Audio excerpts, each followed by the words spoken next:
Welcome to Hiring on All Cylinders, the podcast from Hire, where we have real conversations with people who are shaping the future of talent. My name's Kathryn. I'm VP of Community for Miro.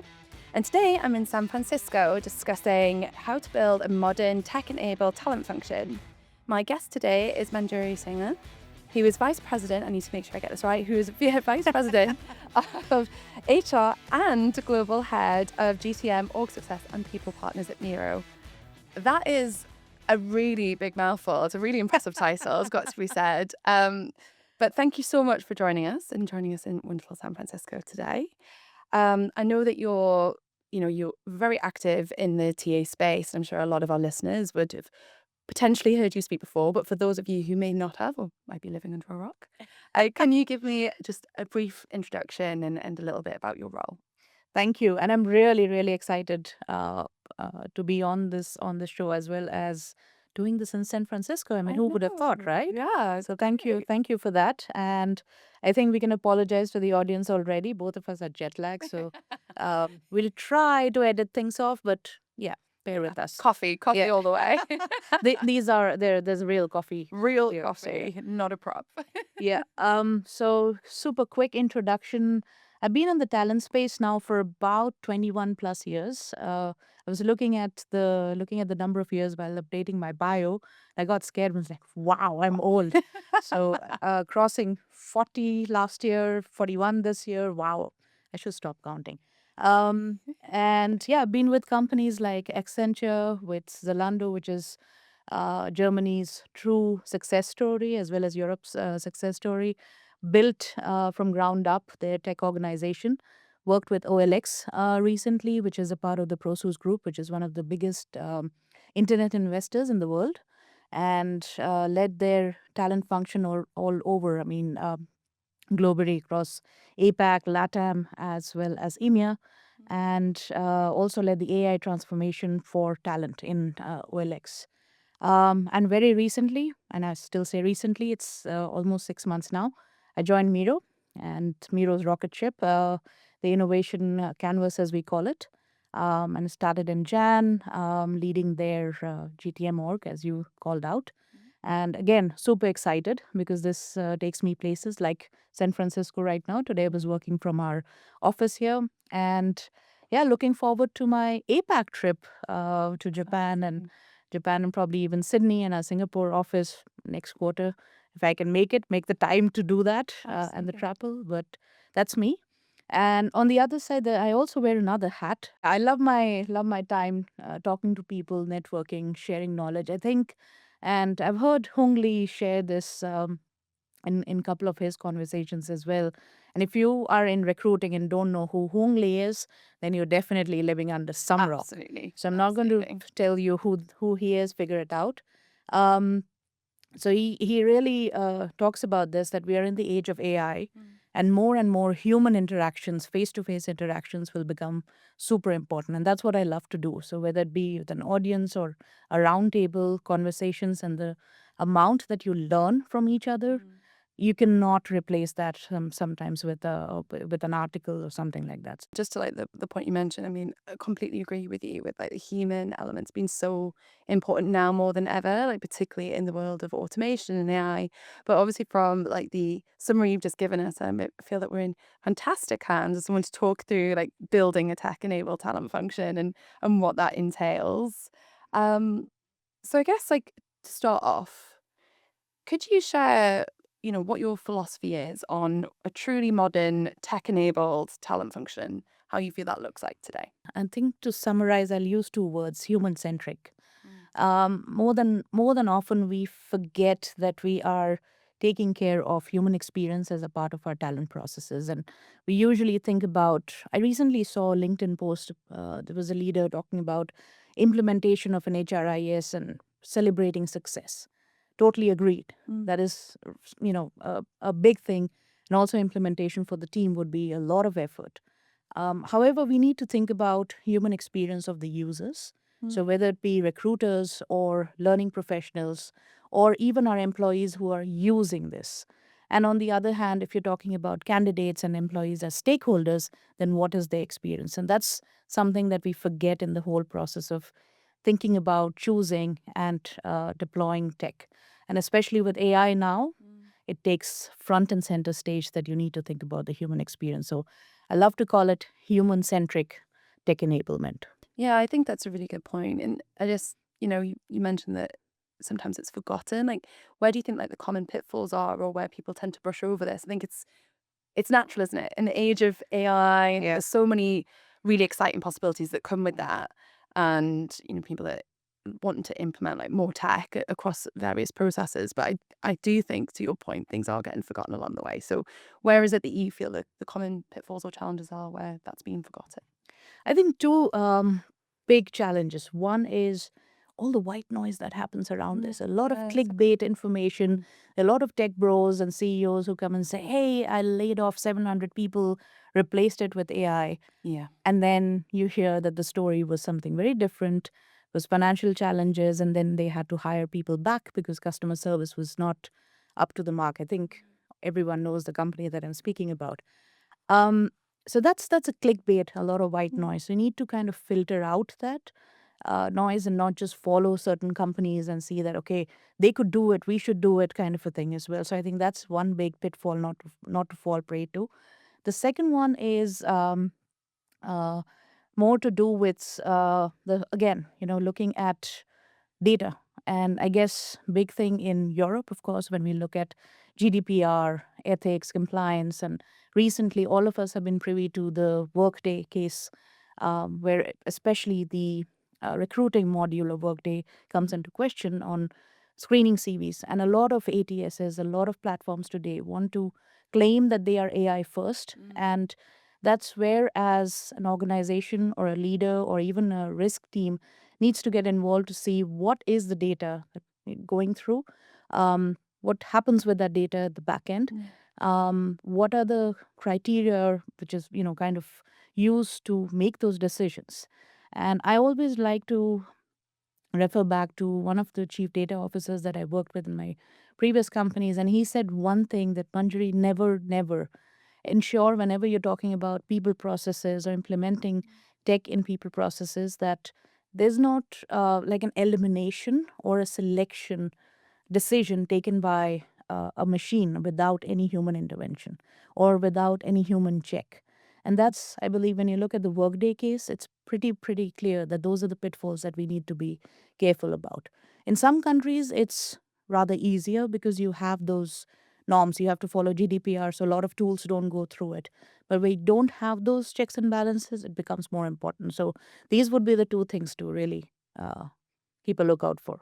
Absolutely. And I think that on that point that you're saying with like the human checks, I think we could talk about that for hours. But I do agree. I think that's the part of the decision making that we can't hand over to AI. And AI is being a little bit of a bad cop here, but and this is probably a little bit hilarious because I refer to Skynet, and all of us as kids, at least my generation, has grown up with Terminator 2, and I should be scared about AI on a lot of fronts. I'm a big fan of AI. Yeah, absolutely. But there are certain pitfalls, and this one really is. It's kind of taking all of the bad side of humanity, and it's like an episode of Black Mirror, for sure.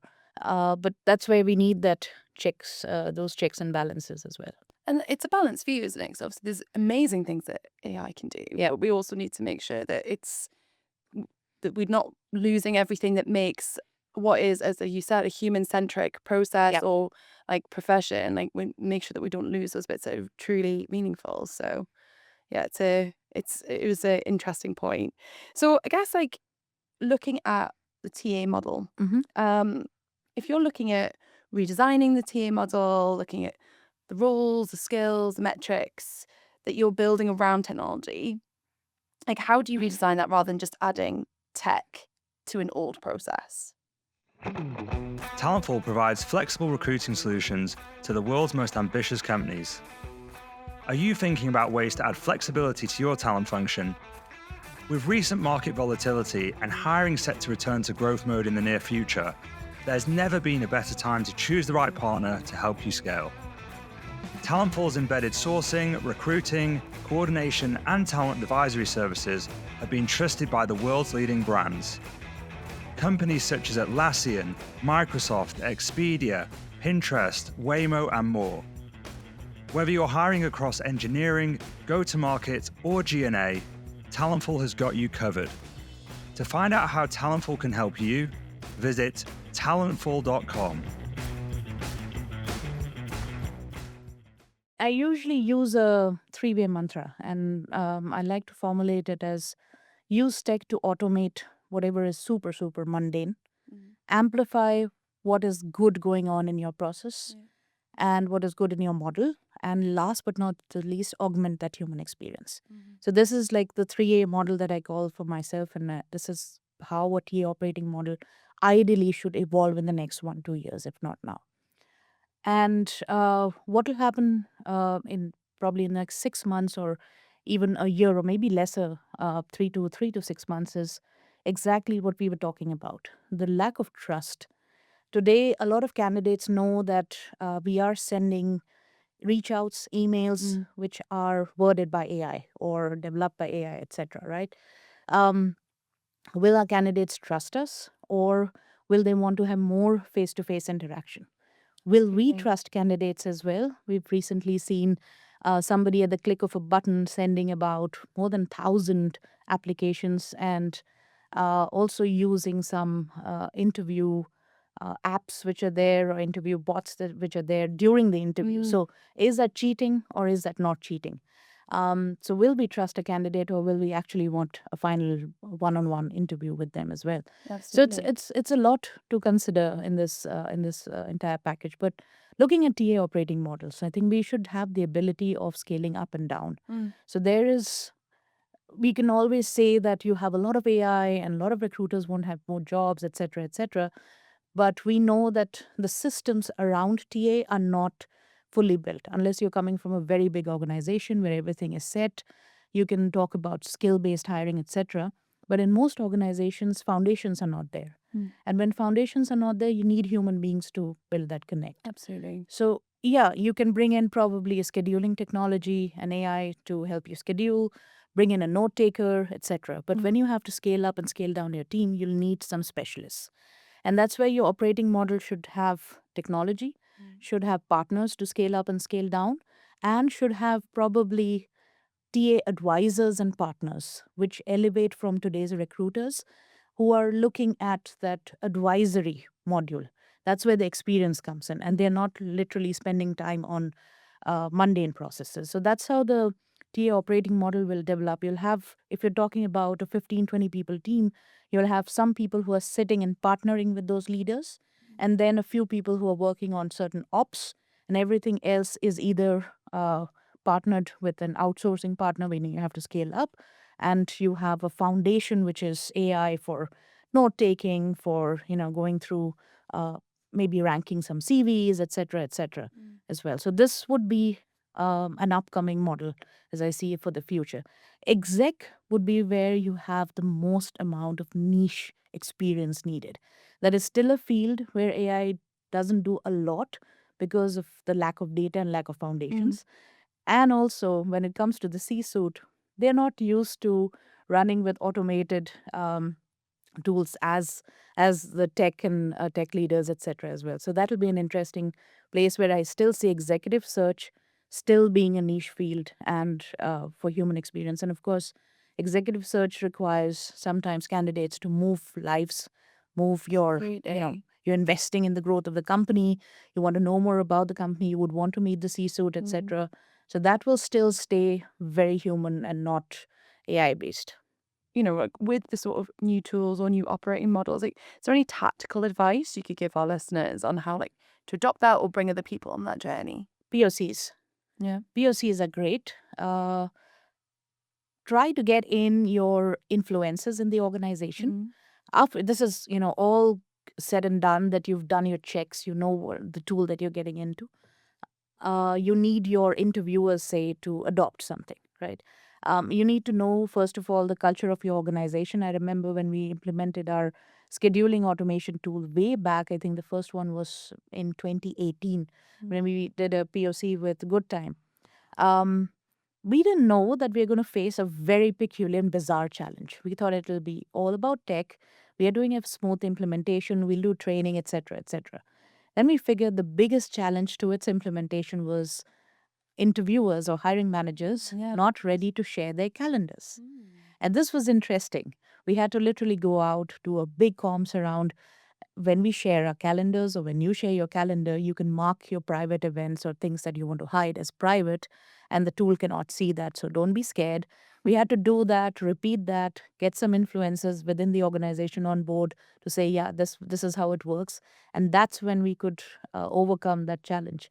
Imagine this was a challenge that took about weeks to solve before we could implement an automation tool at that time. So knowing the culture of your organization, what you would have to overcome.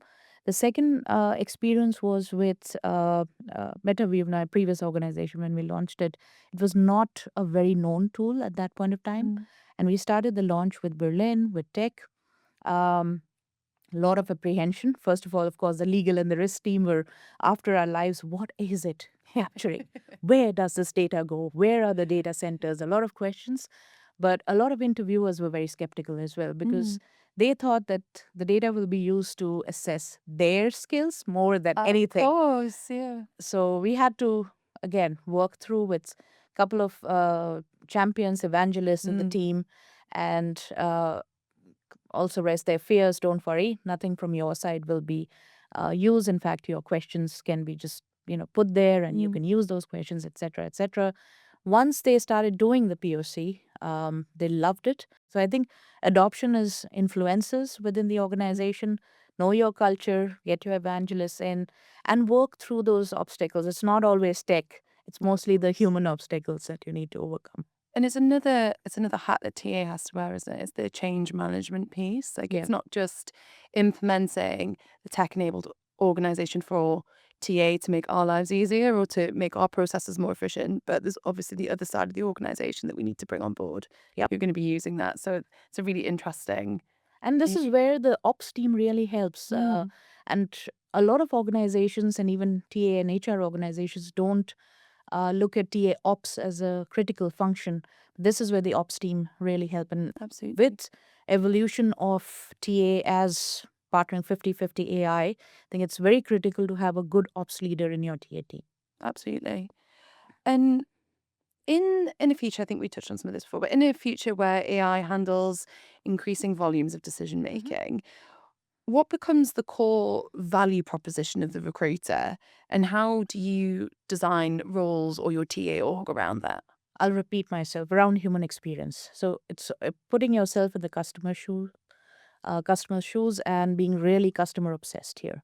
Think about what experience, for example, just like maybe a marketing organization or a sales organization would segregate what experience would your senior leaders need for C-suite -1, -2 hires.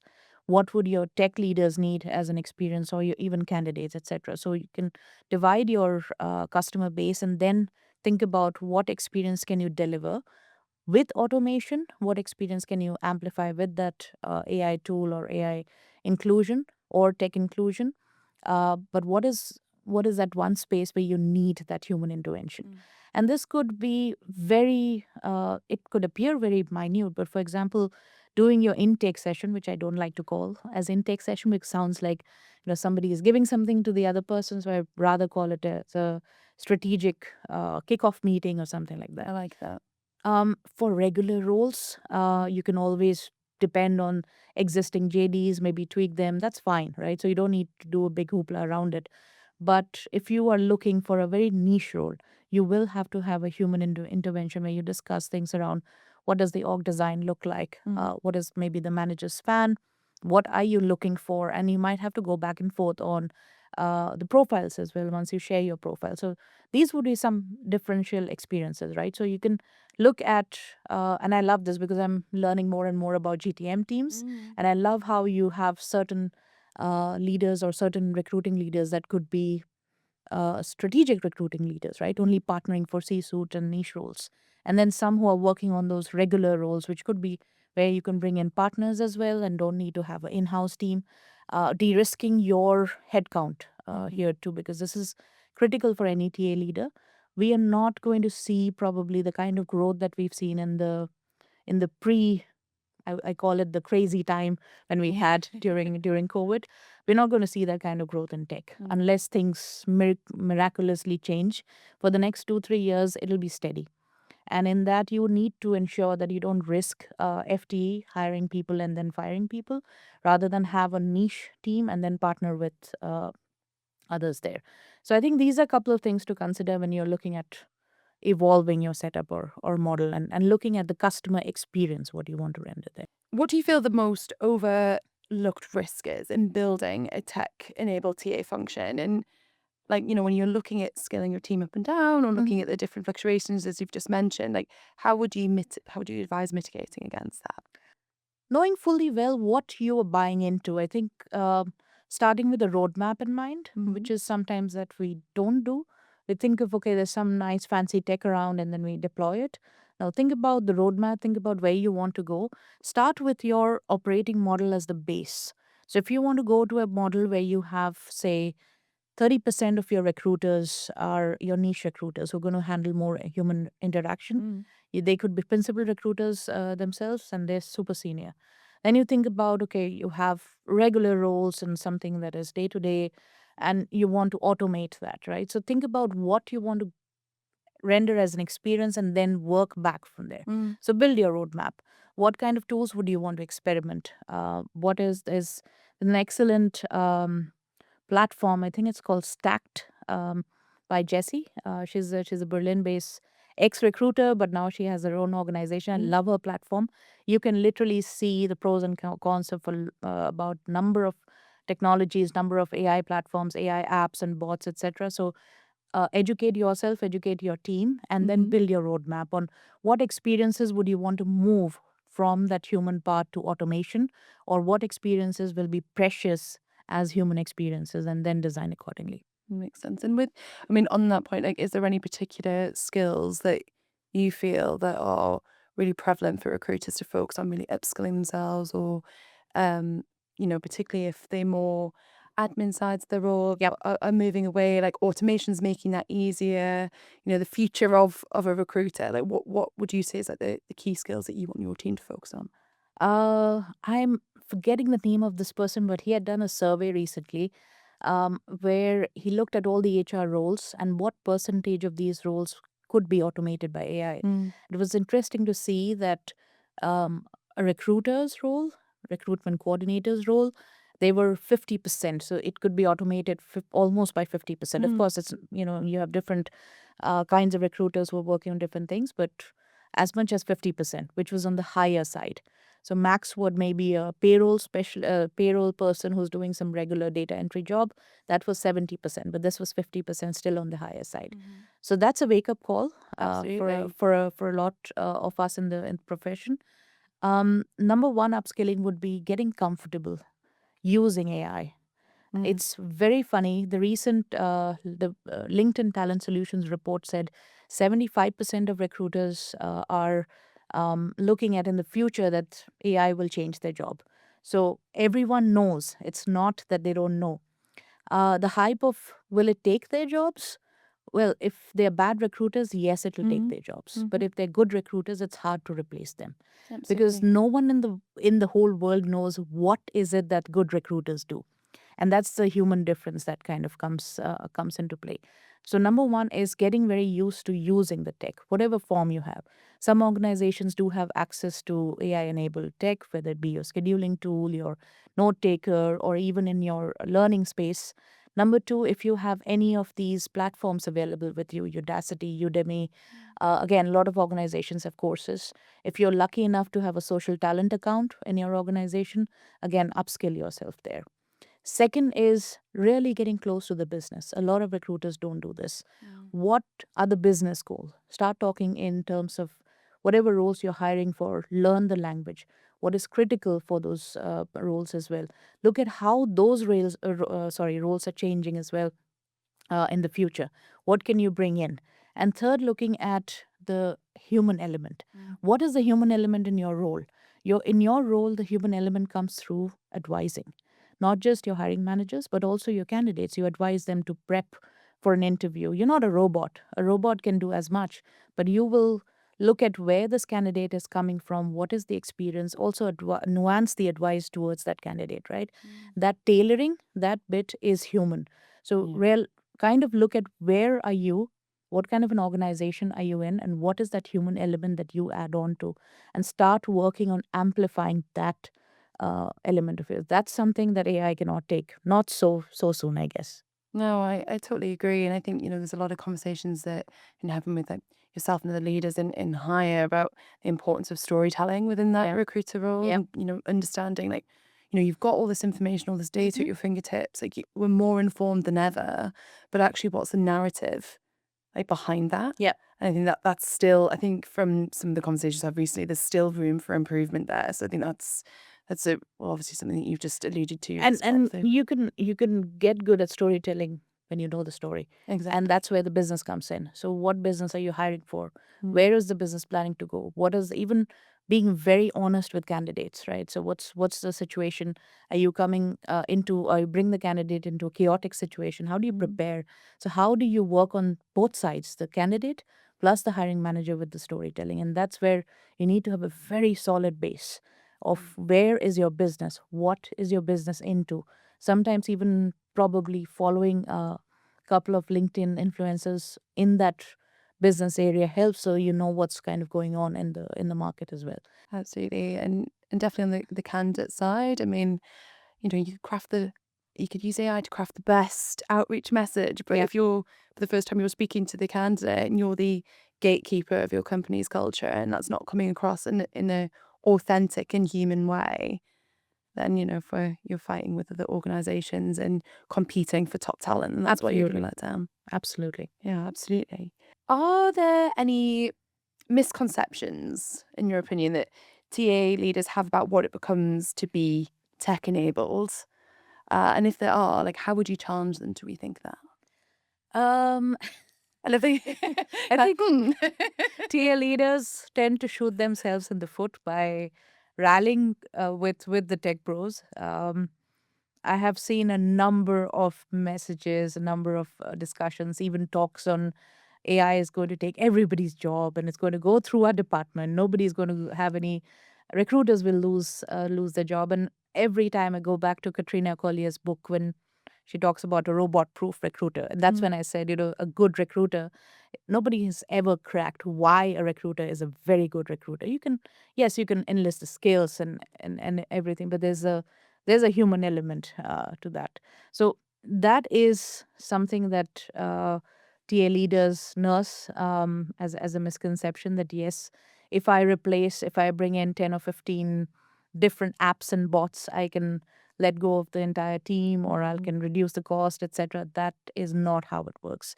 You will still have to work on the foundations. That's unfortunately why a lot of TA leaders don't succeed in the organization. They can succeed from an external point of view, but in the organization is because they don't lay the foundations properly.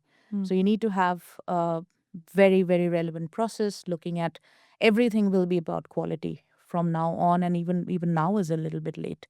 So all the talks about, I think not even time to hire will be important, but quality is where everything will sit. So if you have the foundations, if you're building a model towards that, AI and tech will be kind of embedded into it. It won't be the overarching, oh my God, we are AI first TA organization. I'm the cool dude on the block, the Johnny Bravo kind of thing. So those are misconceptions, and that will not happen for the near future. So if somebody is promising that I'm going to bring in 4 apps and you will not have a headcount cost to pay for to the CFO, that is ultimate bull French shit that you've ever heard. So yeah. And actually, on that point, I think you and I have talked about this before. It's, about bringing in apps. I think some of the conversations that have been happening recently is saying that there's actually pressure coming from finance or other like commercial elements in the business, and saying, oh well, if you have this tool, then that means you can reduce your headcount. Like, what would you say to TA leaders, like how to sort of balance that conversation, like, or how to manage the expectations? Because you've obviously outlined there that that's not necessarily the case. How would you advise going about that, maybe pushing back on the business a little bit? And we've been through it. This happened to us in Zalando way back when we were implementing a scheduling tool, and the question that came from finance is, would you still need as many coordinators? And we said yes. We may not need as many coordinators. We can taper it down with attrition, etc. That happens. We don't need to let anyone go, but we can augment the role of coordinators. We'll change the job profile of coordinators. How will that help? And how will the combined new role plus this tool give you the ROI is what we literally had to prove to our CFO, to our finance team before getting a sign off on that. So I think it's, again, you need to have your numbers to show what is possible, and also look at the other side, that yes, if you're bringing in a tool and an app and you're reducing some time, how can you change the job description or the role for that particular bucket itself, and how do you evolve it to change? So if you can justify that, I think you won't get a pushback. And what do you feel is the most important principle for leaders to follow to ensure that the tech-enabled function they build remains human-centric, as you said, and effective? Metrics. It's what we measure that counts. So instead of looking at everything on that KPI sheet, which only talks about the bumps on seat or time to hire, etc., put your leading metrics as candidate experience. Look at your, starting with your career site. So just in the attraction, look at your application CNPS. You can look at your hiring process CNPS. You can also look at everything from onboarding. So literally look at the entire experience life cycle, starting from the first, not even reach out, even from your career site. So if somebody's seen your career site, and what is the experience with that? So if you can map that out and start measuring those, it speaks for you and your team that that's what you are aiming for. What are you personally most excited about the future of TA? I am really excited about, and actually already, and that's happening.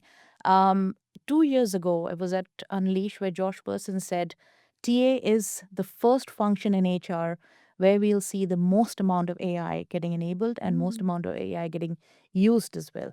And that's exciting because the other parts of HR are probably lagging behind, learning and development a little bit, but TA is literally there. And that's what I'm really excited about, to see the further developments. I'm also excited about the shift that I'm seeing. A year and a half ago, I had to convince my team to look at an automated note taker. Of course, there's always this thing looming behind somebody's thought that if we bring in something that is automating my job, am I going to lose my job? So it's the narrative for the leader as well. How do you bring that tech in? But I've seen that shift 1.5 years now into in probably talking to recruiters now. They're not scared about that. They are more curious. They want to learn. Even in our meetups and forums that we've been to, they really want to know how another organization is using the tool. And looking at this statistic of 75% recruiters actually saying in the LinkedIn survey that, yeah, they know that their job and their role will change. So that is super, super exciting. You can see those behaviors change as well. And I'm really excited about how we'll see this evolve. And I think the respect for TA as a function will go up leaps and bounds with this, because even in the HR teams, TA is not respected until you need to, oh my God, grow, and you need to hire a big chunk of people, etc. So now it'll be seen more than just filling roles with this tech enablement, and I'm really happy about that.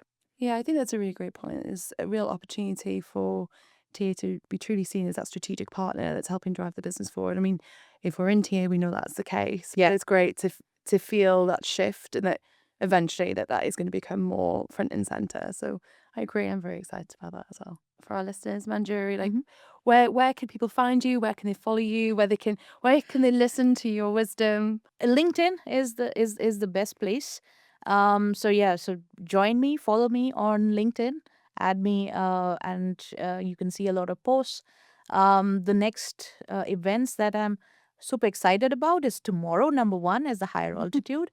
I mean, I've not seen many conferences and meetups and summits actually bringing in leaders from Europe, which you've done. So kudos on that. And we're thrilled to have you join us both today to share your expertise and at the High Altitude Summit tomorrow. So thank you so much for making time. You're very busy schedule, so I know you've got a lot going on.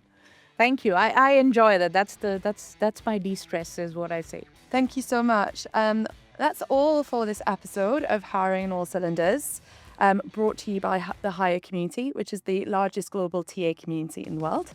It is completely free to join, so if you're not already a member, you can pop on over to www.hirehq.com.